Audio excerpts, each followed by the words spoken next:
And we are live. Welcome back, ladies and gentlemen. In today's episode, we have a dear friend of mine and a guest, the one and only Yon Legardia. Welcome to the show, Yon. We Thank you also very have much. Khalifa, as you guys know it, from the Druze podcast, and many episodes that we've done covering what's happening in Syria and around the world. So jumping straight right into what's happening in the world today. And I mean, the world is going crazy. I mean, it's been going crazy for a long time. But every time that I think that I'm going to go to sleep and I covered everything crazy that happened under the sun, I wake up and I realize there's just so much more. And the latest crazy things that are happening is the UK have just announced a Palestinian state. Meanwhile, in Italy, they're burning the country down. Charlie Kirk was assassinated. Just so many crazy things that are happening. But I think before we just jump right in, Yon, how are you? I'm doing all right. The country's crazy. Situation is crazy, but we're doing fine. Yeah, I'm right now in the process of opening my production business. That's taking a long time, and in between the cracks, I'm trying to keep doing advocacy because I think this is really important for our existence in a way. I'm not the one to change Israel, but I am one soldier in this front in this battle. So yeah, trying to jungle these two positions. I think it would be appropriate just to start with Shana Tova, everybody. First of all, Shana Tova. Yeah, thank you very much. Well, thank you. For the viewers, I'm the only Jewish one here, so they're telling me Shana Tova for my Jewish New Year. So guys, thank you so much. I think we very well established the notion that we are more Jewish than Jews, but we'll laugh about it. Yeah, I'm Ashkenazi Jew. I'm an Ashkenazi Druze, and Mansour is a Mizrahi Druze. I think I saw a video where this girl said that Mizrahi Ashkenazi Jews and Druze have similar origins, DNA, something like that, like from Turkey or something. Yeah, I don't know where I heard it, but I'm a living proof of it, I guess. Well, my name is Ashka, and my family name Ashka. Ashka is blonde. My father's had green eyes. My family from my father's side have all blue eyes. So apparently some of the Druze originated in the mountains of Turkey, and right beside them were the Ashkenazi tribes of the Jews. And then the Druze came with the secret idea of the Druze religion that Yon has been trying to get me to reveal, but I'm still not cracking under pressure. Didn't break yet. Yeah. And they went down. Trying to guess the Druze secret. No, Khalifa, don't you dare tell him. He's going to share it immediately. Then the Druze went down to Egypt to share that secret. And the Jews who ran away from persecution kind of went into Europe and became the Ashkenazi. But they were living very close to one another, and some believes that, even there were, probably connections between them, some married here and there. So I think we're definitely distant relatives in so many ways, not only from the days of Jethro all the way here. But, That's talking about the Rosh Hashanah, just to finish that funny one, I was trying all morning to create a ChatGPT image of me and Winnie the Pooh sitting together and eating honey and wishing everybody Shana Tova, but ChatGPT found that inappropriate and goes against their guidelines. I don't know why, and didn't let me do it. So first of all, I don't know what ChatGPT is all about, but I'm trying to teach myself right now AI. We're not gonna get into this, but Google AI's Nano Banana, their image creating. Just go to that one. That's a whole other world. It's amazing. Really? Google AI. Look, AI images and videos is what's going to be the next thing, the future. So we might as well teach ourselves that right now if you're into video production, into content creation. So their new 2.5, the image creating, the nickname is Nano Banana. Horrible nickname, but still. And check it out. Someone already wrote it down, Nano Banana. I think that there's a lot of things that I would love to discuss with you, Yon, and sorry for jumping in because the world is getting so crazy right now. And you opened a new YouTube channel. So for us who don't really know you, please tell us a bit about yourself, your activity, and why you decided to open your YouTube, and then we can dive in to the juicy stuff. Yeah, sounds good. So I never actually made content about politics, about wars, about anything. I mean, I've been a video producer. I've been interested in this thing, but I mean, after October 7th was the first time that I made a few videos about the subject, and I just became viral basically overnight. Like in 1 week, I went from 200 followers to like 10,000. So I found myself in this position where I felt the responsibility. Now I have to talk about this. People are actually looking, hearing, learning from me, and now I have the responsibility to give out reliable information about the reality on the ground. That's in a nutshell why I do what I do still. But again, I haven't made a dime out of it. I mean, I opened a Patreon a few months ago. I maybe make like $100 a month out of it, but it's not really my job. I still need to pay rent. So I'm doing this like on the side, and people like Mansour, Taloran, the traveling clad have been telling me for a while that I need to open a YouTube video. Yeah, I don't really have the time to make Instagram content and YouTube content. So I might like post once a week, once every 2 weeks, even though Mansour and Tal are telling me that I should post a few times a week. But I said, okay, you know what? I'll just open it. I'll start posting a few videos. I'll see how that goes. So right now I did post the first 2 like YouTube format videos in there. I opened this YouTube a few months ago, and now I might start taking it more seriously. But again, it all depends on having to pay rent in the end. Your English is perfect. Did you grow up in Israel? I grew up in many places. I lived in Spain a lot of my childhood. I also lived in Israel some of my childhood. But basically, since 2006, I've been more based here. I also moved to LA and came back for a while. But let's say since 2006, I've been mostly here. Yeah. But your family came from Spain, right? My father is Basque. That's a region in northern Spain. So I'm Basque. And my mother is the Jewish one. So she's half Ashkenazi, half Moroccan, half Russian, Ukrainian, half Moroccan. So I'm also Ashkenazi and Sephardi. It's a huge mix. But basically, I'm an indigenous population from my dad's side and from my mom's side as well.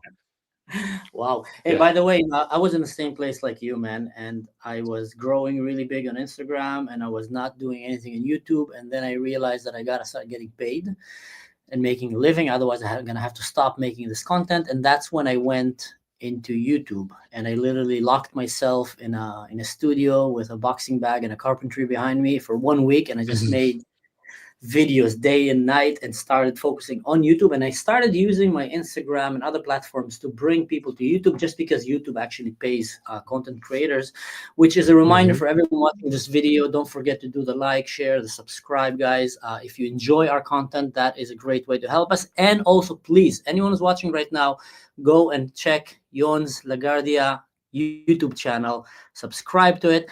He is way more professional than me. He's very good at I appreciate editing. it. Like, I wish I know how to edit like him. The guy That's one brings of the a very things. So that's one of the things I want to ask you guys, because every video I make, I spend a lot of time researching, writing, filming, editing. Takes me like a couple of days per video if I sit down from morning to evening, maybe like a full day, a day and a half. I know people like the traveling clad makes a few videos a day because he just films himself reacting to something, and he posts a few of those a day. I know that you sit down, you talk, and then you send it out, I think, outside to edit, or you edit it yourself. But I really try to make like kind of, do you guys know who Johnny Harris is? He's one of the most viral, the most famous journalists in YouTube. And he has this amazing, I mean, he has teams of people for every edit, and I just have myself. So I do spend a lot of time on each video. So the question is, should I keep this type of video making where I can post maybe once a week, once every 2 weeks, but I do it to the T? Or should I just put to the side the quality and just put more on quantity? Well, You want to hear my sorry, Khalifa, you have something to say? well, there's a book of a guy named Brandon Russell that I read couple of times before I started my Telegram channel, because you guys are YouTubers and video editors, and I'm a shepherd. It's too Yes. Somebody wrote sophisticated quality. for me. So in my at the end, the golden rule is, if you have something that you are fascinated enough or curious enough to create one content, original content, even if it's a writing or a video, and it's an advice that I'm giving to all our viewers that want to have an impact to the world. So the golden rule is one content for a day, for at least a year. If you can commit to this thing, then you will have crowd. Sorry? 4 videos a day for a year? One video, one content for 1 day, each day. 1 day. Got it. Each day for a year, and then you will have a lot of, so it's more quantity over quality. It's over because, you know, we are perfectionists, because all of our lives we've been evaluated, you know, by exams, by grades, by whatever that is. So we want to give a perfect content, but you know, statistically speaking, if you do, I don't know, 100 videos, some of it will be shit. Sorry for my French, right? Mhm. So Yeah. the thing is to get used to what is your audience, what is your personal DNA, what is important for you to tell to your people. And after that, after you find your inner self, you know, speaking out and having a platform, things will get sorted out, and you can always invest so many times, so much. People that listen to this, they have no clue how much time it's consuming, how many platforms you need to learn, how many.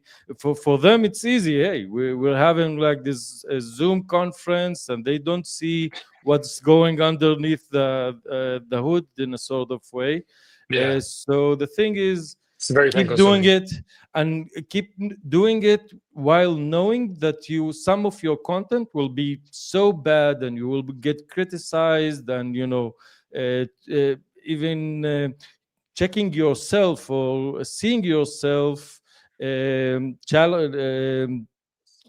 standing up against critics, because it's another thing. Like for me, it was really hard to even speak about the Jews, because a lot of people tell me that I'm a fake Jews, or you know, a lot of people from my own community said, hey, who told you to even speak out about what's happening, and things like that. And it is hard. It is like an inner process in front of the world, but good luck, man. This is my 2 cents on it.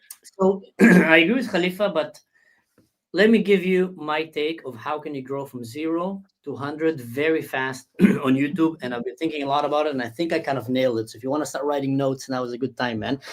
By the way, I'm also working right now with a very good friend that is a genius from the Israeli intelligence that works on AI. That was their specialty. And he decided he want to create an AI platform for me that will help my content based on my needs. And then if it works, you know, I can share it with anyone else that want to use it. But I think, so here's the thing. Start with reaction videos. If you're a new content creator, reaction videos are great. That's what all these guys that are just rocketing. Because why? Reaction videos, you're grabbing a Jordan Peterson, a Charlie Kirk video that's already going to go viral. You just jump on it and you just fly with it. And it's very easy to make. So you can actually make 2 to 3 reaction videos a day if you want. That's not that hard. The hard part is just finding them and just putting them on the computer. But reaction videos will start shooting you up. And once you have enough reaction videos and have good thumbnails and a good title, your channel will grow very fast.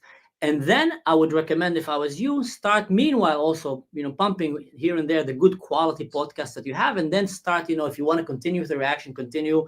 If you want to move to creating your quality videos that is 1 or 2 or 3 a week, do that. Some channels are really growing with that. Some of these channels that I saw growing, they're actually using a company that is an outside company that what they do is they basically send you reaction videos and they send you Oh the yeah, they thumbnail. contacted me, but they told me that they can't use because I'm not monetized yet. So they contacted me also in the beginning with some of these guys, and I just told them no. But they took the other guys, and the other guys rocketed. I mean, their channels got way bigger than mine. I still feel fine about it because I just didn't like the idea that I'm going to be a guy that is sitting and just getting 3 videos a day where someone tells me, talk about this, and here's a thumbnail, here's a title, go. I just didn't like that idea.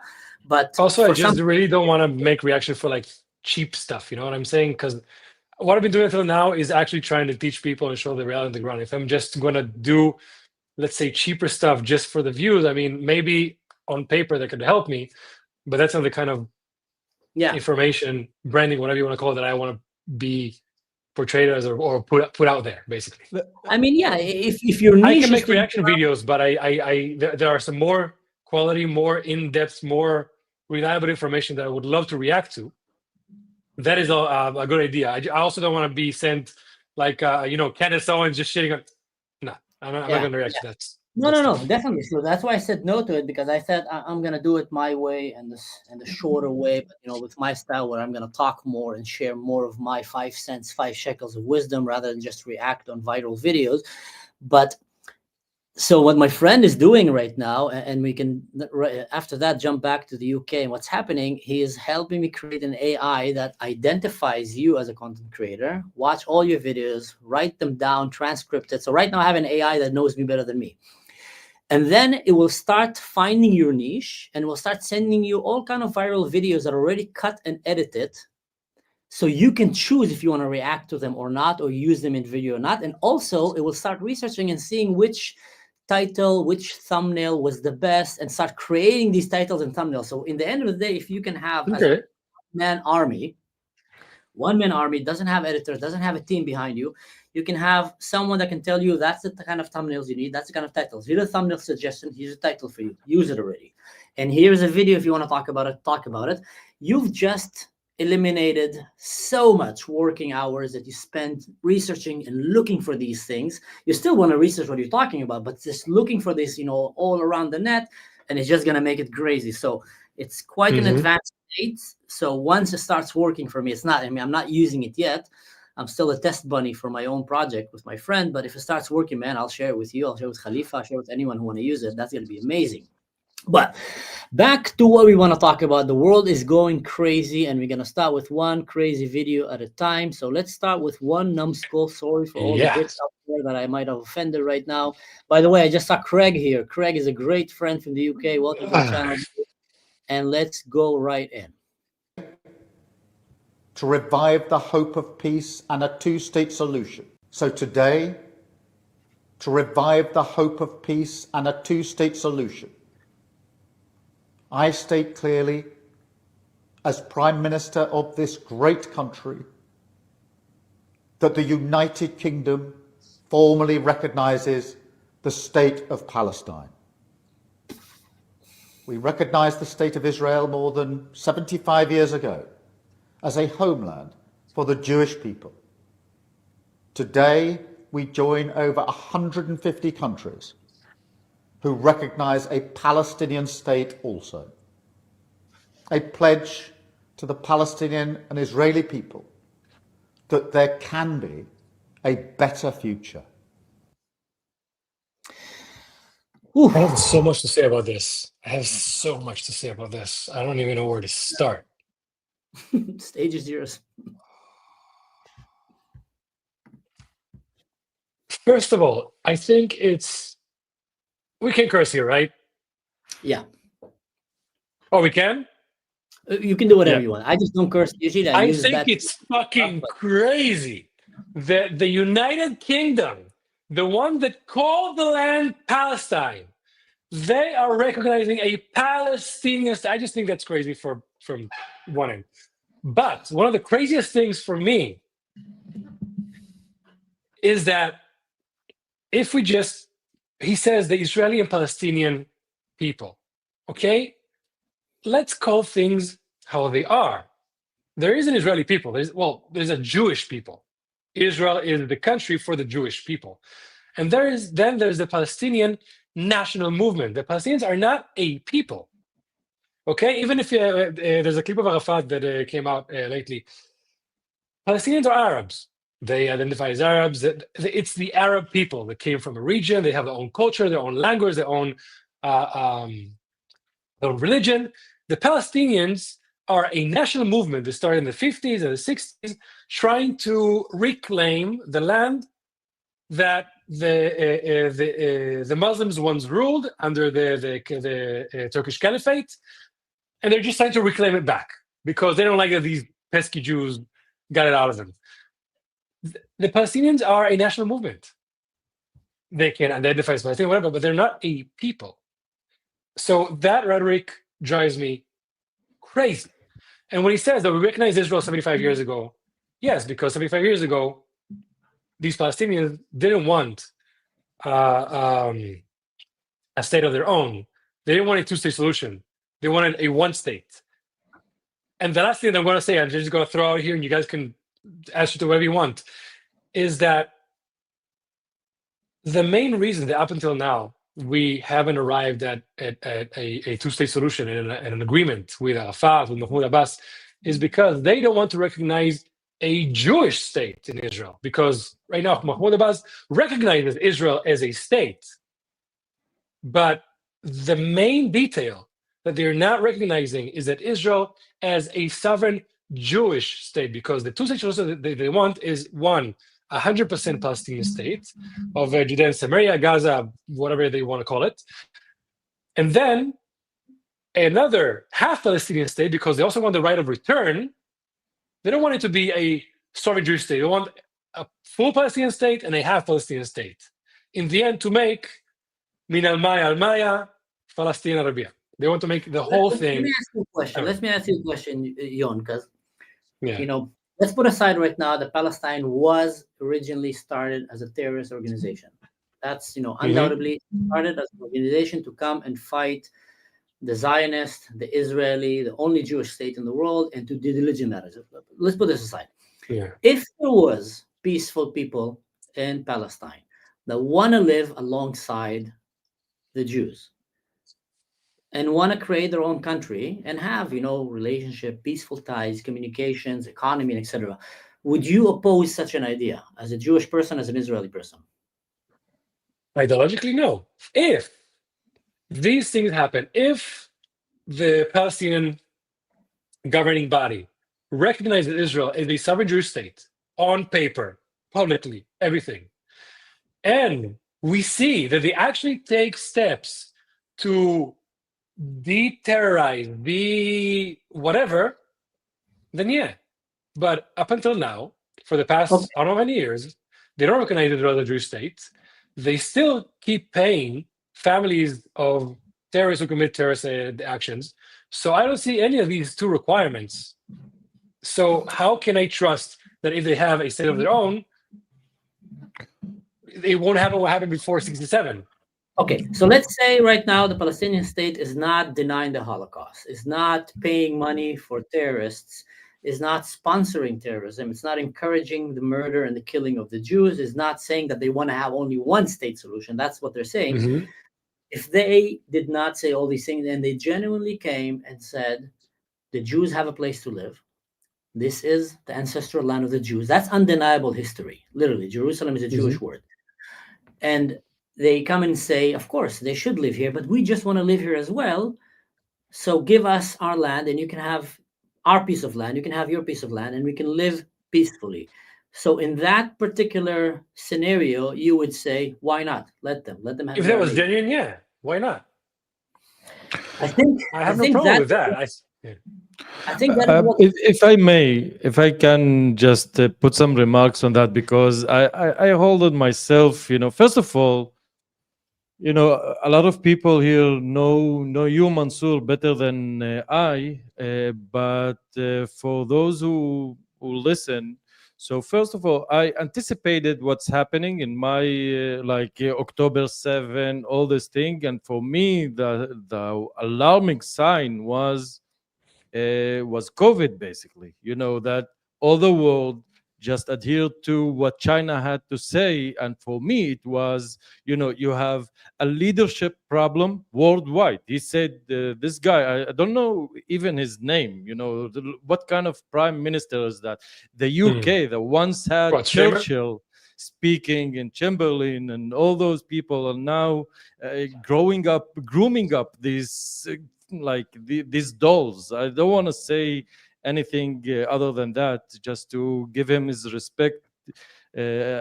Still, he's the prime minister of the UK. So you have a leadership problem, you have anti-Semitism, you have inflation, and if you will look back history, then you will see that this is the terms that lead up to World War, because this is exactly what we had.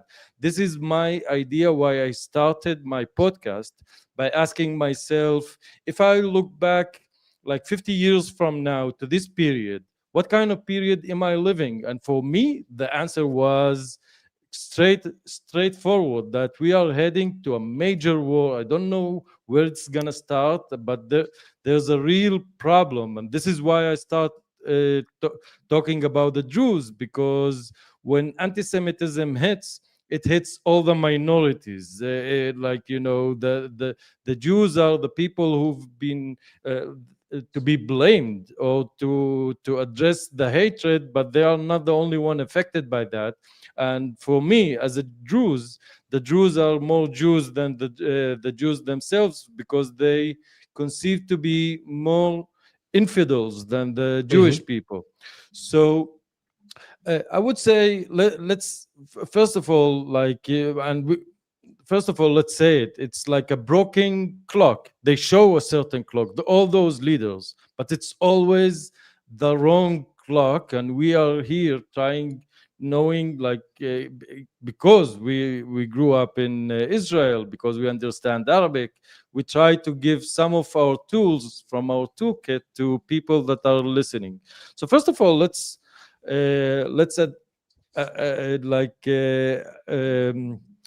address the issue here. Yon, and I have a question for you and for the audience. If you are in a bus with someone that is very dear to your life, and you start hearing Allahu Akbar, what kind of feelings do you have? And are you Islamophobe? Because people will tell you that you're an Islamophobe. If somebody is screaming Allahu Akbar in a bus, they're not praying. They're preparing for something. I mean, anybody who lives with Muslims, has Muslim friends, there are some prayers during the day. How their day-to-day functions. You know what they do in different hours. So if you hear somebody scream Allahu Akbar, either they just got a phone call that their son was born, or their kid was accepted to university, and there will be a very different Allahu Akbar than the ones you normally hear in a bus. So most likely, they're about to do something very bad that you have to be prepared. Less likely, they're extremely happy about something. So panic. So if I hear grab your kid and run. Grab your kid. The reason I would love to hear write in the comments what people like. You're walking in the street, you start hearing Allahu Akbar, and the reason I'm saying that, because the Prime Minister of the Great Britain is an Islamophobe. That's basically what that is. He's a guy afraid from Islam, afraid from Arabs, and he thinks that by trying to play nice to them, you know what? I'm gonna admit Palestine is a real thing. I'm gonna admit that Israel is bad. I'm gonna do anything, but please let us live, which is a crazy idea from the first place, because Britain became Britain by bringing enlightenment, by bringing the idea of a sovereign country, of a state, of a nationalism, something that it doesn't exist in the Arab-speaking world. And for me, it's so shameful that to have the peak of the Western civilization yielding to the Islamic Arab world just because they are too afraid to confront them. Mm-hmm. Yeah, I 100%. think, Khalifa, you called him an Islamophobe. And I think it's more just the Arab money. That's like the only reason I can explain it. Because if you look at it right now, Palestine is a radical Muslim state. Undoubtedly, they throw gay people out of rooftops. They will kill any Jew or Christian that will dare to go and live there and raise his head up. They sponsor terrorism. They support October 7. They are Muslim Brotherhood. They're a radical Muslim state. In the UK, you have such big Muslim problems that are happening right now. They're like, it's insane what's happening in the UK right now with Islam. They have their own problems with Islam trying to take over the country. I mean, watch this video. And that video is kind of, it's just mind-blowing that the UK is so obsessed right now with giving Hamas and the Palestinians a state as a reward for October 7. So they go and they butcher and they murder and they kill. Meanwhile, this is 15 years old, who repeatedly told social workers that she had been gang raped. Instead of helping her, they allowed her to marry her main abuser in an Islamic ceremony. The social worker even attended the ceremony. The ringleader of the Rochdale rape gang, Shabir Ahmed, was actually employed as a welfare rights officer by Oldham Council. In another case, a man tried to rescue his young daughter from being raped, but instead of protecting her, the police arrested her dad. I spoke to a mother whose daughter was raped by taxi drivers of Pakistani origin. When she complained to social services, they said that if she dared to raise the matter again, she would lose her daughter. And I spoke to a retired police officer who was himself told by a senior officer at the time to stop investigating abuse by Pakistani origin taxi drivers in Bradford because the police locally did not want to offend Bradford's Muslim community. So these crimes were deliberately covered up by people in authority because so-called community relations were seen as more important in protecting young girls. Madam Deputy Speaker, this is a disgrace.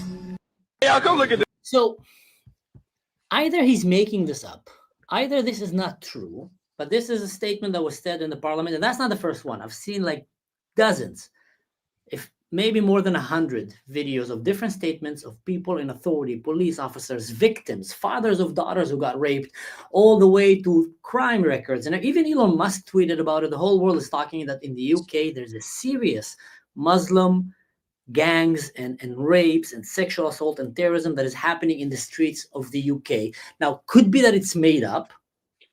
I don't think it's made up. I've been in the UK. I've heard some of the things that they're saying. I literally went to their Intifada Revolution demonstrations and I've seen it.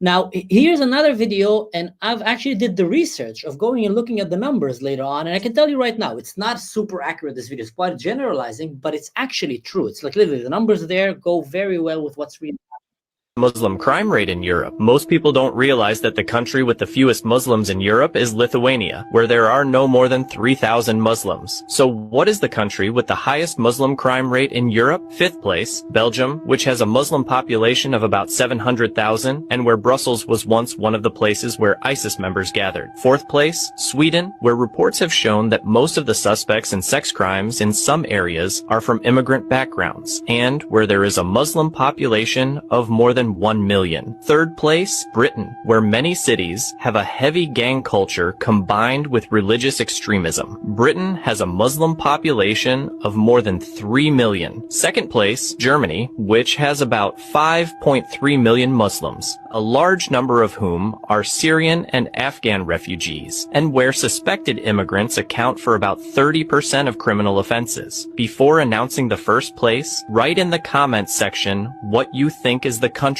with the highest Muslim crime rate in Europe. The country in the first place has a Muslim population of more than 6 million people, and many crimes are related to Muslims. This country is What is the... So there's one thing that I want to say. Yes. Yeah. Sorry, you want to finish your, because I have a little go ahead. want to say.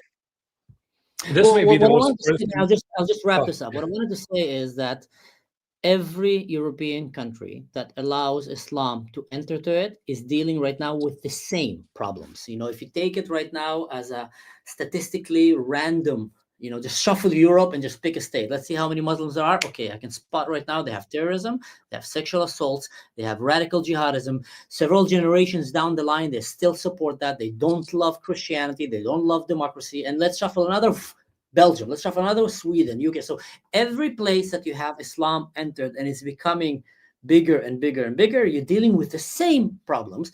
Now, meanwhile, while the UK is literally facing an existential threat from within, people are abandoning their Christian and their UK Britain identity, or not fighting for it anymore, and they're losing that identity to radical Islam. In that moment, the Prime Minister of the UK, which, by the way, they're silencing people that dare to talk. Anyone that dare to talk anything offensive against Islam is silenced and is going to jail. Meanwhile, they're going and they are rewarding a terrorist state like Palestine and saying we're going to give them a country status. So I can't find a single explanation other than money. Why would someone support that? Unless he's a jihadist. But that prime minister doesn't look to me like he's a Muslim jihadist. So is someone paying him? Does he want to get elected again? Like, why would he approve the state of Palestine after what they did on October 7 and with everything that happened after? They still support it. Look, I want to say something about the people protecting this ideology or trying to shut up people, and I'm going to put for a second aside the money, and this might be the most important thing that I say in this live. And people have to realize a lot of people in the West are extremely racist. And when you think racist, you think, oh, somebody that hates somebody else.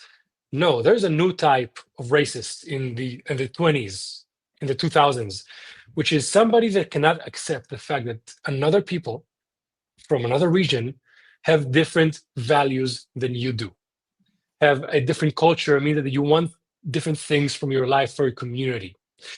People think that if you give somebody what they need and what they want, they will try to strive to the same kind of life that you have, because your values are the best in the world. People in the UK, in the United States, they want to live a peaceful life, make money, buy a house, have a family, and just live all right. And they think, well, this is the best way of thinking in the world.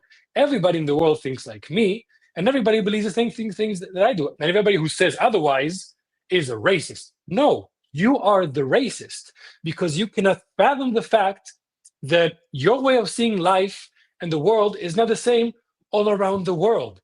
So they think that if you give Arabs or Muslims what you think is right, they will behave like you do.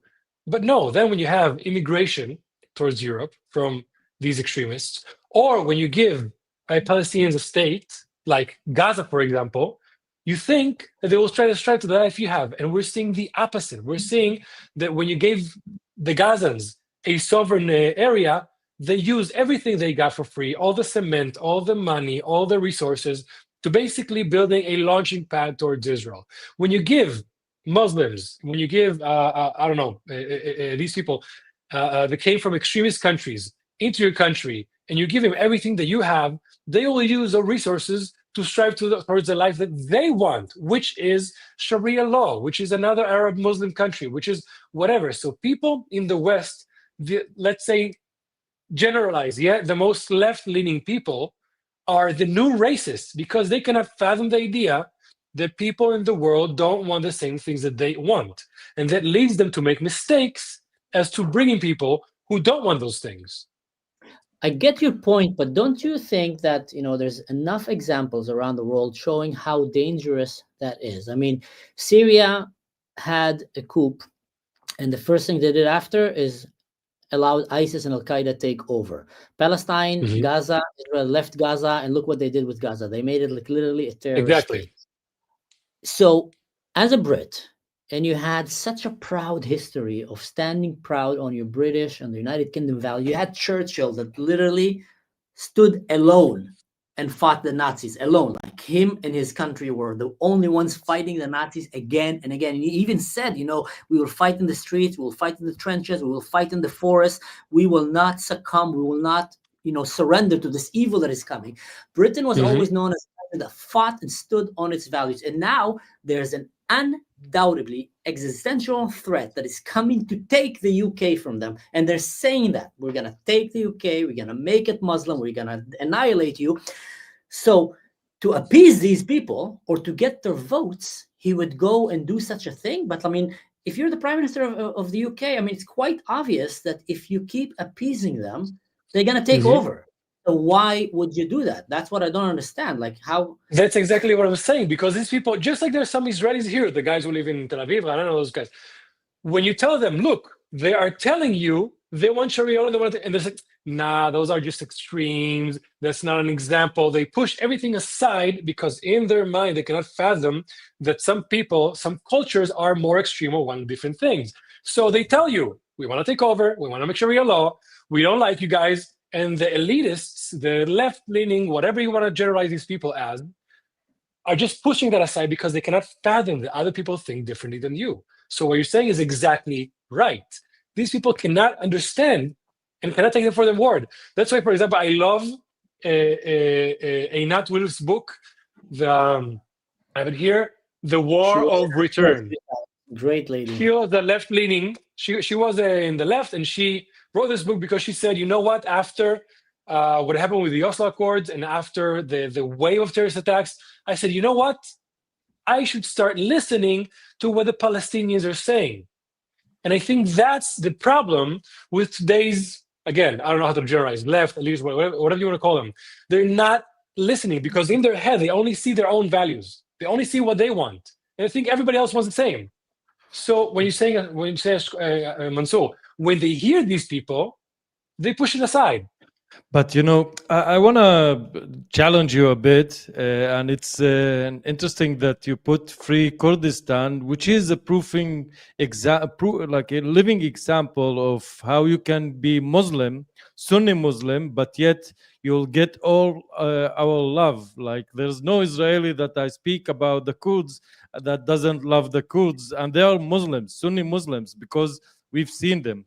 So, but I want to challenge you a bit, like because there's one.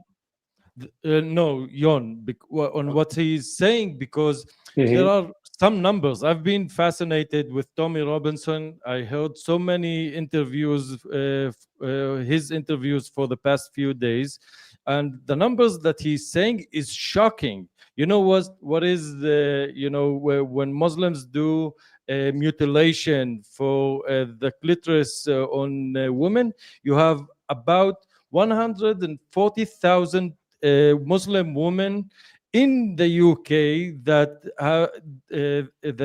had this procedure. The rape percentage went from 8,000 cases in 2003 to 88,000 nowadays a year. It went down? No, from 8,000 to 88. It's like 11-fold. Oh, wow. 11-fold in 20 years. It's something crazy like that. And you have Muslims in the jail.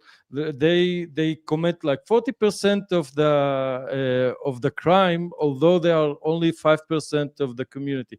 So it is something that when you're speaking on philosophies and things like that, but as a father, as a husband, as someone who meets this extremist agendas, how come you don't understand it? How come you don't meet it? How come you don't report it on news? Some people meet them. Some people meet them and some people see them. And I think also when I can say, for example, from a personal experience, when you talk about Israel, the people who deal with these extremists are more right-leaning. The people who are more detached are more left-leaning. That's a generalization. Okay, so I think also in the UK, you have right now people going in the street protesting against immigration. You have people going outside. You had the protest right there with like 100,000 people protesting and trying to put the flags. So people who live next to them, amongst them, and deal with them are more right-leaning, because it's not like the whole UK is in favor of the immigration of extremists, right? And I want to say right now, for everybody listening, when we say Muslims, when we say extremists, we're not meaning all Muslims, okay? We're just generalizing, so we don't have to give a disclaimer every single sentence, right? We have these kind of Muslims, we have the whole array of things, but we're talking about the ones that we see that are extremists, that want to take over, Sharia law, those Muslims, okay? We're just shortening it so we can get through the sentences. 100%. So it is also, when you look at cities more in the center of Israel, you still go to Ramat HaSharon, Ra'anana, Tel Aviv. Those are the cities that have the most left-leaning. And when you go closer to the borders, or cities that live next to Arab villages, you have more right-leaning. Up until October 6th, the example that was the opposite were the kibbutzim next to the border. You have a lot of kibbutzim, many of them are right-leaning, and some of them were left-leaning, like very, very left-leaning. And those were the people who helped Gazan children, take them for the border and take them to the beach, take them to the hospital, and had Gazan workers and yada yada. And October 7th, many of them were murdered. Many of them were mutilated. Many of them that survived right now are more right-leaning when you talk security-wise, right? Not politically-wise, security-wise. So I think it's when you have direct contact with them, when you see them, when you have to deal with them, you think a certain way. But when you're sitting in your high chair, when you're sitting in your nice apartment, when you don't see, you just see whatever you see in social media, you have a different approach. So it's right and wrong. You know what I mean? Yeah. Well, Daniel asked here a very good question, and I want to try to answer. Feel free, anyone, to pitch in as well. Why so many Muslims in Europe become criminals? Is there a reason most of them don't even know their religion? Well, from my understanding, and this is, again, a big generalization, but it's a very accurate generalization, by the way, is a very accurate scientific tool. People don't like it. But when you come and say Germans are organized, they are. When you come and say Arabs don't know how to stand in a line, they don't. When you come and say Singaporeans, some generalization is clear. It's just how it is.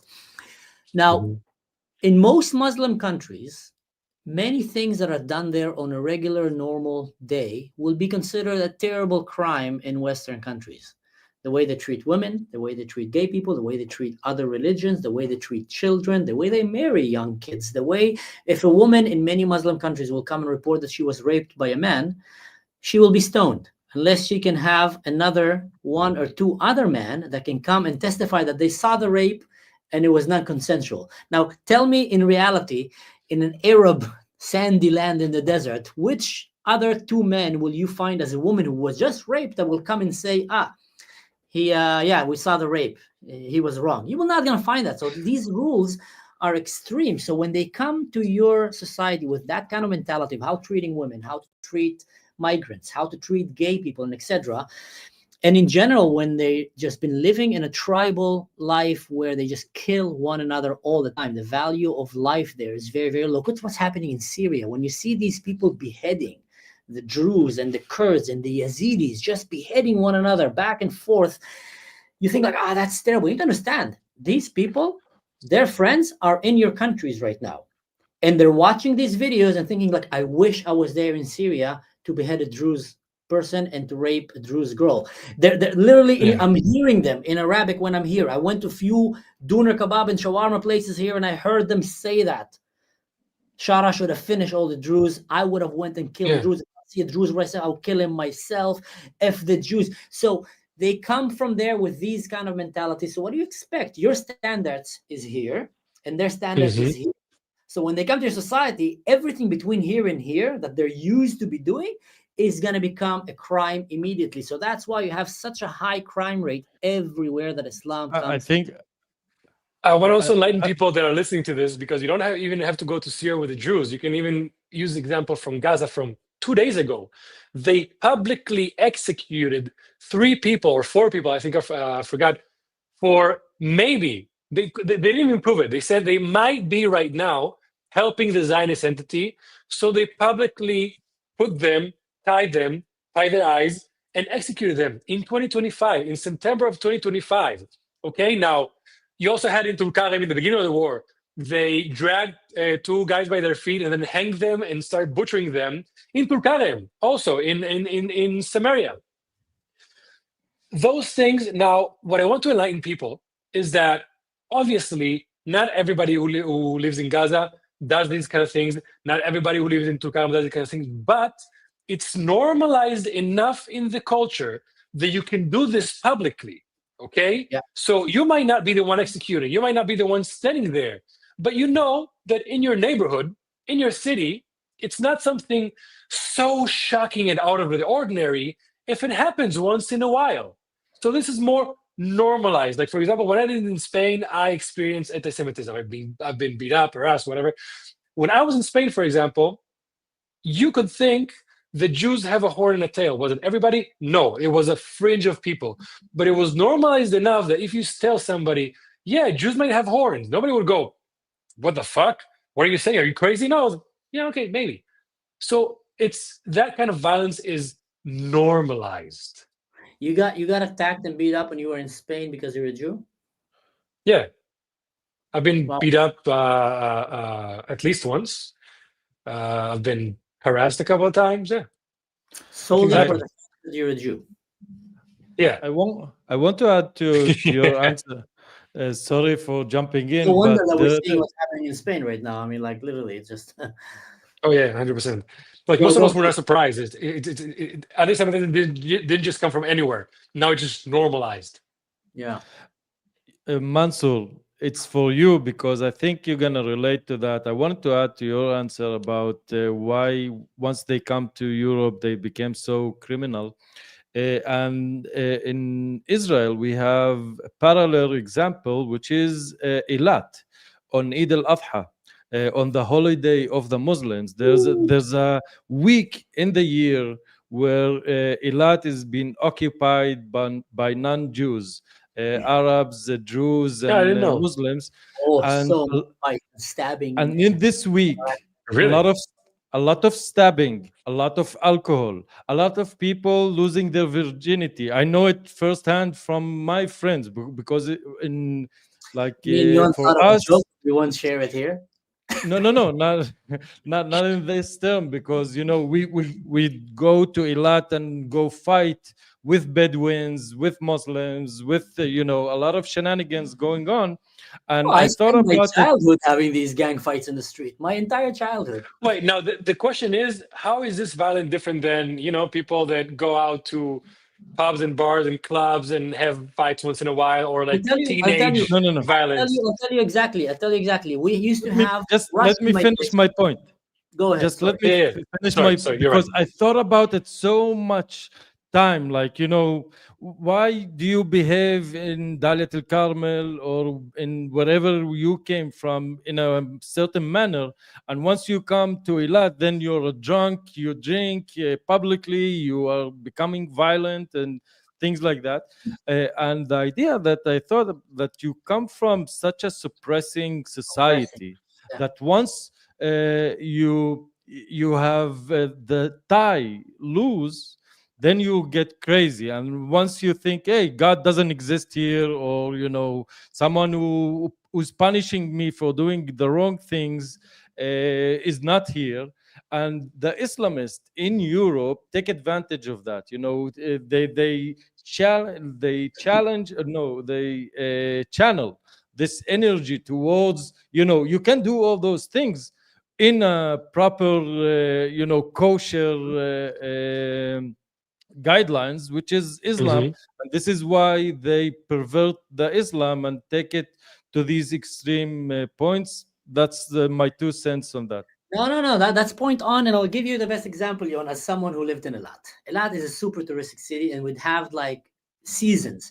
When we had Russian tourists will come, everybody knew that's the time to go to the beach. There's a lot of hot Russian girls on the beach, and you go to pubs and parties and fun. They drink a lot, but it's fun. When you had Swedish or Dutch tourists coming as a teenager, that was the time to go to the beach because they all lay topless in the beach, and that was like, wow, you can go and see Swedish topless girls on the beach. So yeah, that's our childhood. Growing up, I used to run away from school to run to the beach as a little teenager, because that's when you get to see all these tourists coming. When you had Arabs coming to Eilat, that was the time to get ready with your clubs and with your chains, because they're gonna come and they're gonna fight and they're gonna stab and they're gonna steal and you will have like gang fights in the streets. Literally, you'd go out to the street and some Arabs will jump on you, start fighting.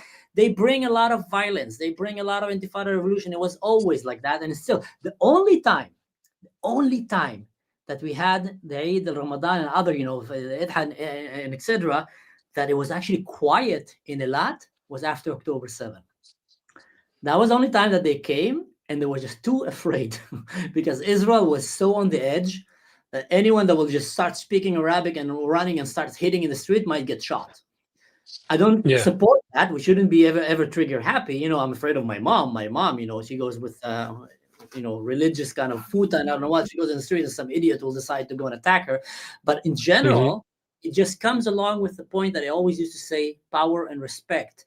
After October 7, Israel showed zero tolerance for this kind of crazy behavior. And suddenly they're like, okay, we need to behave. And I felt bad for some of the Arab families that you see, they used to come to the beach and all they want to do is just relax, sit on the beach and swim. And they felt uncomfortable. So some of them, I felt bad for them because they're peaceful. They haven't done anything. But then I remind myself, who brought this on themselves? They brought it on themselves. So if they want to fix that problem, don't shame us to start tolerating more your shagginess. Shame your own and friends who brought this on your society. And that's kind of it. I can understand what you're saying. But speaking of madness, of pro-Palestinians walking in the street, I just watched one of the brilliant Yon made about it. We have what's happening right now in our very Roberto Baggio friendly nation of Italy. And look what's happening in the streets.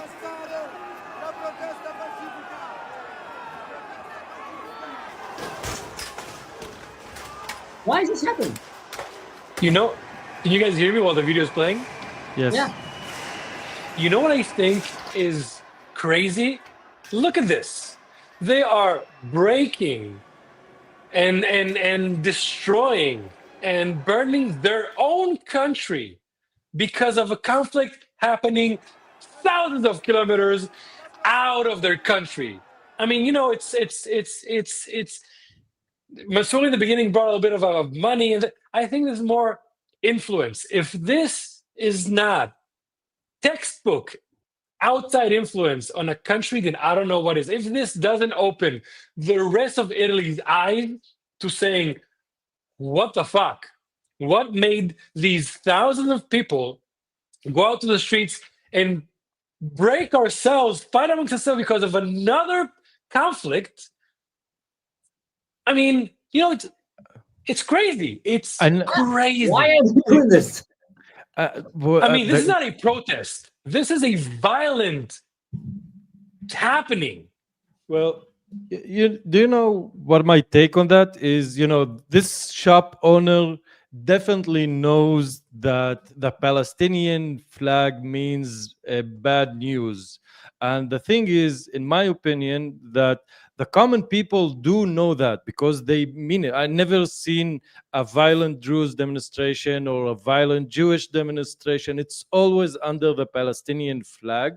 But it could be happening that all this announcement to recognize the Palestinian state, it's like the pager operation of Qatar. They paid so many checks for so many governments. They infiltrated both the academia and the governments, and now they wanted to pay back, said, hey, guys, you must do that. And all the parliament members and all those semi-politicians that got a lot of money just wanted to kiss the hands of the Qataris, because other than that, that doesn't make any sense, because those demonstrations happen all the time and they are always violent and it always comes under one flag. Yeah, but I mean, okay, you know what? Whatever Italy's new policy or lack of policy is towards Israel and the Palestinian movement, okay? They want to recognize, they don't want to recognize, they don't want to say something bad about it. Whatever it is, it's still about something that's happening in another country, okay? Normally you see these kind of protests, these violent protests in France or whatever, when the government is doing something bad. Like what happened right now in Nepal. They basically just overthrow the government because of something the government was doing to its own people, okay? This is not that. This is because of something in another place. So if this is not sheep, if this is not just using, how do you call them, useful idiots? Useful idiots. I don't know what is. There's an illustration that I'm going to make right now. It's going to make a lot of people hate it, but gamers would love it. You know, there's a collective thinking that the Islam have. I don't know if any of you ever played StarCraft. Anyone here? No nerds in the room? I'm the only one. Warcraft, but that's StarCraft is like the equivalent futuristic Warcraft. So you have the Zerg, then you have the humans, and you have the Protoss. The Protoss are like, advanced technology, very, preserved. The humans are humans, and the Zerg are like very barbaric, The Zerg, wherever they go, they start expanding, and there's like goo that goes on the ground in control, like Sharia law, Dar al-Harb, Dar al-Islam, starts taking over. Now, whenever you step on it or hurt it, the entire Protoss, the entire Zerg colony will feel it, and they can bring their people from under the ground because it's like the goo is like one. There's a collective mentality that Islam have. Great example for that, or a very sad example. Look in Syria. In Syria, there was about 60 to 70 Muslim tribes. Some of them live 700, 800. Some of them live in different countries. They don't know how to read and write. They're analphabets. They probably don't even know how to use internet, but they all decided to leave their house, jump on pickup trucks, and drive all the way down to a Druze village on a mountain so they can massacre, slaughter the Druze, kidnap their daughters, rape their women, and burn them alive. And you ask yourself, you grew up in Chechnya, you grew up in Somalia, you're living in Iraq. Some of you have never even met a Druze in your life. And now you just decide because someone put up a fake tape out there that is showing an audio recording of someone that is laughing at your prophet, then you decide you're going to leave everything, drive Mad Max style through the desert on motorcycles with skulls all over it and ISIS flags all the way so you can go and kill people. Same thing is happening here. You have Muslims living in Italy. They have nothing to do with Palestine. They've probably never been to Palestine. They came from Algeria, they came from Iraq, they came from Afghanistan, they came from Pakistan, but they're all going and burning the cities they're living in. They're not investing in their life. They're not investing in the stock market. They're not investing in studying to become doctors and economists. They're destroying their own life. They don't care about their own life. They're just going out, destroying, looting, burning everything. Will end up either get beat up with a criminal record or even shot by police. They don't care about that. You would think if there's a conflict somewhere, you'll think like, wait, I have a family. I have my kid. I have my job. Do I really want to go and risk it for a fight that is happening right now in Ecuador? You'll think like, that's really not my conflict. Even if it bothers you, you'll think that's not really my conflict. But in Islam, they have this collective thinking, the Zerg-like thinking, that everything that is happening everywhere in the world that is against Islam is their personal problem, and they need. I think what you're pointing out right now is one of the best points that we should, first of all, learn from, actually, because Islam, a religion that's been fighting amongst themselves, Sunni and Shia, for almost 1,500 years now, and they have Qatar and Saudis hate each other or whatever, and once Israel attacked Qatar, suddenly they're best friends, and even when I was living in 2019, I was living in LA, and I had Muslim friends from Dagestan. And once October 7th started, we saw that in Dagestan, they had this, they went and broke into their airports because they heard that an Israeli plane is coming over, and they did a whole lynching and a whole thing. Suddenly, they're not even the same, culture. It's Russia, it's different language, but they're Muslim. So now we have the Muslim brotherhood.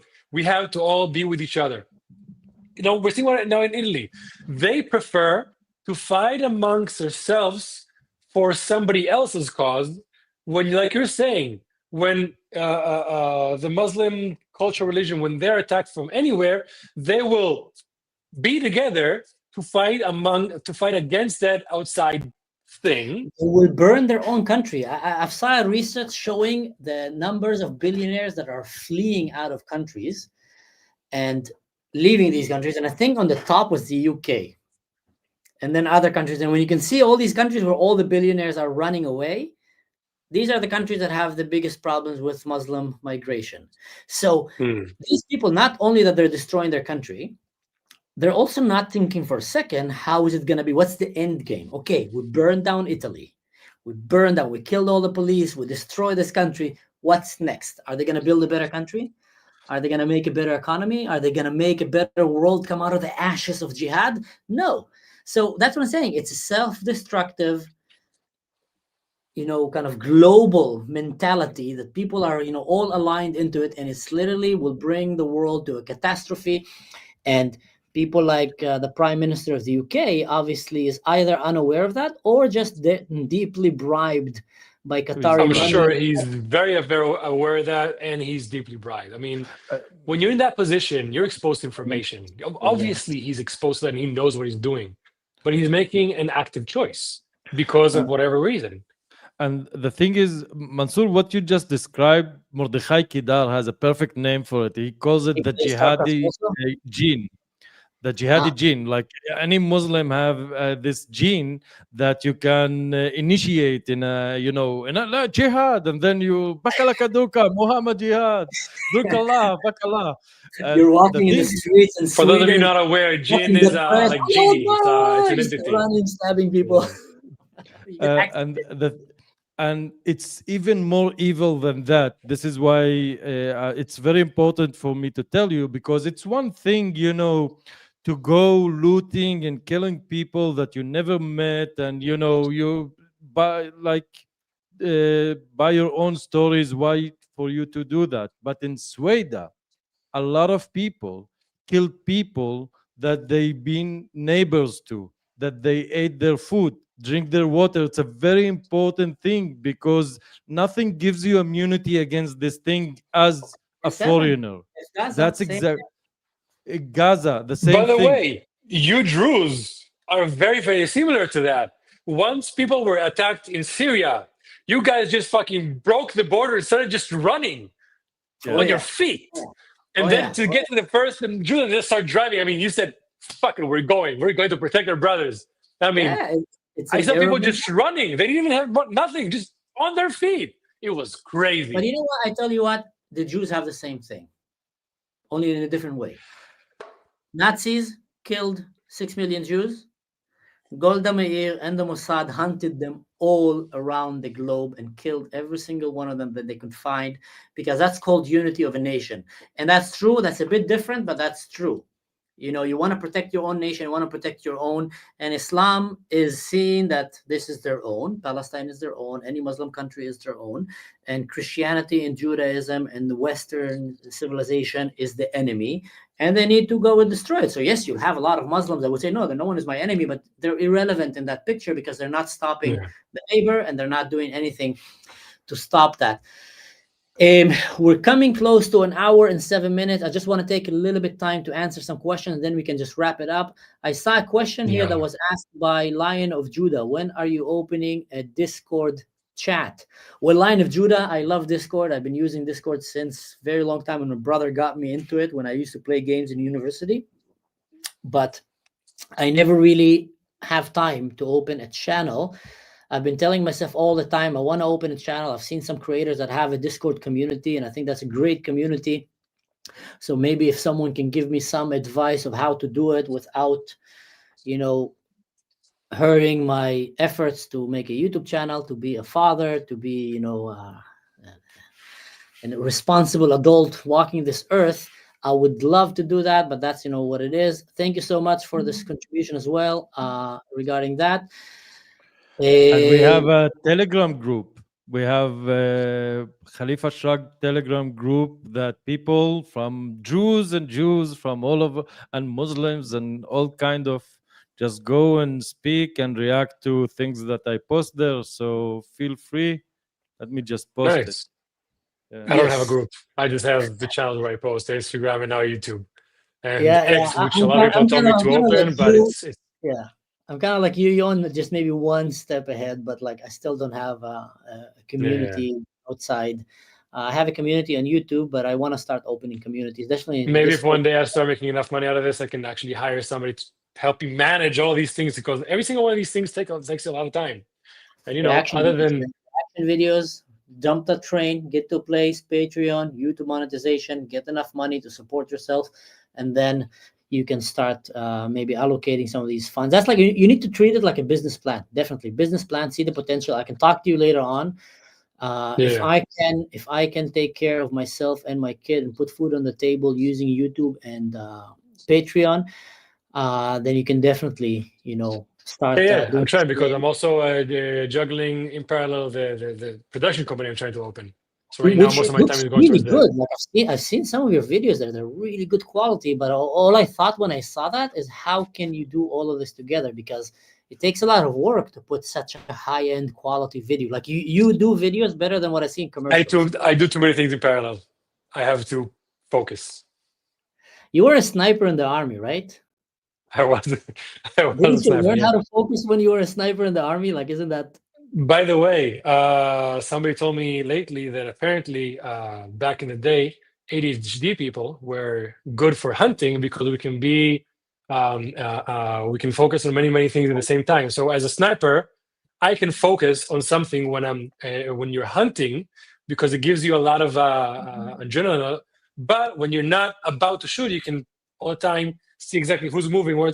So as a sniper, I was one of the top snipers in my unit. I think I can say that confidently. I'm sure people will say no, but I can say that confidently. I was one of the top snipers in the unit, and I will discuss anybody who says otherwise. Listen. So yeah, it's very good. I can do many things, and then when you need to focus, you're like hyper focused on somebody. So ADHD is probably my superpower, and I only find out that I have ADHD like a year ago, when I started like really thinking about it. Same. When I was 33, I was the first time I was aware that I have it. Yeah, and I can spot it. Just only And I can spot it when someone else has it. Sorry, what? Yeah. Now I can as well. Up until now, I was a creative guy. I was the guy who's always mefuzal. How do you say mefuzal? All over the place. I was just that guy. Now I know why. Yeah, no. I saw that you have this superpower ADHD chaotic kind of control when me and you and Traveling Clat were in Majd al-Shams, remember? Okay, yeah. And then as you were going, then Jihad, my cousin, comes and tells us, Juju comes and tells us, guys, they just started shooting rockets at us. Hezbollah, you need to get out of it. We're like literally in this farmland. Yeah. Traveling Clat Tal panicked. What? I'm an American. I'm not used to this shit. Like rockets. Me and Yon here were like, bring it on. Yeah. Jump in the car, start driving. Something's happening. Yeah. We're just driving there. We woke up. A rocket fell where we were. Yeah. I think like 5 or 10 minutes after we passed a junction, one of the big Hezbollah rockets fell right there. But, some people wake up when there's chaos, when the world is burning down, when everything is crazy around them. They become focused. They become super efficient. And they just... And I think one of the reasons we have that superpower is because we're used to living chaos. We're living in organized chaos in our head. So we learn to cooperate with that chaos. We learn to have different ways in our mind. How do I survive the day without forgetting some things while staying focused? So when everything becomes chaos around us, we just walks outside. It's like, good morning, Vietnam, with like a cup of coffee. Good morning. I break down. I have my breakdowns from the chaos I create to myself in my head. But when something external chaotic happens, I focus. I'm there. You feel at home. You feel at home. Yeah. So anyway, thank you so much who followed. I've seen some people here who wished us Happy New Year. So again, we want to wish you Shana Tova, Happy New Year. May you be the head and not the tail. May you have a year where you can reflect and see how you can make things better for yourself and for the loved ones around you. I strongly recommend spend some quality time with your family. These are the most precious moments you can have with your children, with your friends, with your loved ones. So many things happen in our life that seem so important to us, but then when you look back, you barely remember them. But that Friday dinner you had with your family, that laughter you had with your brothers when you went, that brotherhood that you went for a trip somewhere and you just had a good quality time, no phones, no computer, just you and your friends and your loved ones. I really, really wish all of us to have more and more quality time like that. Yon, do you have anything else that you want to share with the viewers here before we wrap it up? No, I mean, well, we're talking ahead, much more things to say of every single subject, but I think we covered the main points for each one. I think this was a good discussion. I saw my links being put up here, a lot of it during the live. I really appreciate whoever is doing that. So yeah, no, nothing else to add. Just thank you guys for having me. Thank you for inviting me. I will try to use all of you and Tal's help to start posting more on YouTube, because you guys are right now giving me an amazing opportunity and like amazing way that I should get on. So yeah, Shana Tova, hopefully I can say that the war in Kaffa will end, but at least this one right now, this big one, will hopefully end soon. We can see all our soldiers back, all the hostages back, everything in Sweden relaxed, because I'm also seeing that over there is just escalating and not relaxing in any way, shape, or form. No. So hopefully, man, hopefully by the end of this year, we can start seeing an end to this. Thank you. Hopefully. By the way, just Benjamin Handel, Shana Tova, greeting from Indonesia. I get excited when I see anyone from some different countries around the world. So we love Indonesian people. We love the ones that love us back. And thank you so much as well. Khalifa. Let me enter your country. Yes. It's a beautiful country, apparently. So I would like that I too. can see it. Shana Tova Mituka, and a sweet one. May all our hostages get back as sooner as possible, and we will get the knockout that we are all waiting for, and see Hamas humiliated and surrendering to the IDF, and to get this whole thing to an end. So hopefully, guys, you will have great year, beautiful year, and the year that will bring the win to us, because we need to win. As the way I see it, Israel is at the front of this, and it's fighting the battle for all those people who aren't afraid to confront extremism. And hopefully it's gonna happen this year, and we will see the sovereign state of the Druze in Sweden as an independent country for our Druze brothers and sisters, and say amen to that. Amen. And to everybody who's still watching with us, thank you so much for coming again.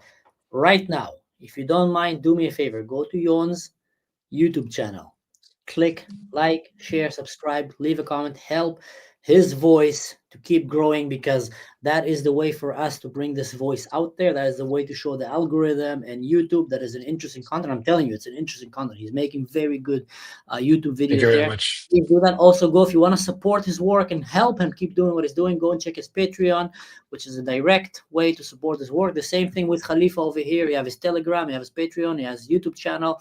Go and help these amazing content creators to keep growing. And in general, if you enjoyed today's conversation, I definitely enjoyed it, and you want us to do this again, I would love to have Yon and Khalifa here together. I think the three of us here can have a very interesting, fascinating conversation. And if you have people that you think might be interesting to invite also to our show, to debate in the most respectful way, to agree, disagree, we are in the spirit of Charlie Kirk. You can say, we encourage healthy debates. We encourage going and talking to people on the other side that you don't agree with, because this is the way to move forward. Otherwise, the camps are going to get more polarized, and become this like a horseshoe where you're going to have extremists on both sides and everybody's dragged to them. We want to bring people back to the middle where we can meet and talk, regardless if we agree or disagree. I would say all of my friends disagree with me about many things, and they're my best friends. Oh, yeah. All of my friends. I barely You're not your opinion. By the way, does the cup behind you has Gaza in it? Yes. What it says? It's actually a loot from Gaza. Oh my God. Yeah. It's wow. In Gaza. Yeah. In Gaza. Good to know. It was made in Gaza. Gaza. Gaza. I mean, I was in Gaza for a very long time, and I have a lot of people that live there and work there, and I help people from there to get out of there and back. I think if I will just talk about... You said loot from Gaza. Loot from Gaza, yeah. I think if I will just... Ahmed and Benz that I have, they're from Gaza. My puppets? I know. 2000 Guys, if you guys haven't seen the episode where Mansoor is with me and my two friends, Nimo and Yair, when he brings up his two crazy-ass puppets and tells a story, oh, you guys got to go see it. Go watch it. It's insane. I think It's insane. Yair fell on the ground. He lost right? it. He fell on the ground. He fell on the ground. Just fell on the ground. Yeah. You were expecting a serious conversation, and suddenly we went puppet show Ahmed and Benz. But we're talking about serious stuff. So yeah, definitely. Anyway, thank you so much for sticking around, everyone. God bless you. Don't do anything stupid in general. Just don't do anything that I would do, and I would definitely add don't do anything that Yon would do, and I know Khalifa as well. So the three of us here are responsible adults, which you should follow our lead. But definitely go and do the like, share, subscribe, and help our channel grow. Stay safe. God bless. See you next time. Bye, you guys bye, stay here everybody. for the after party, okay?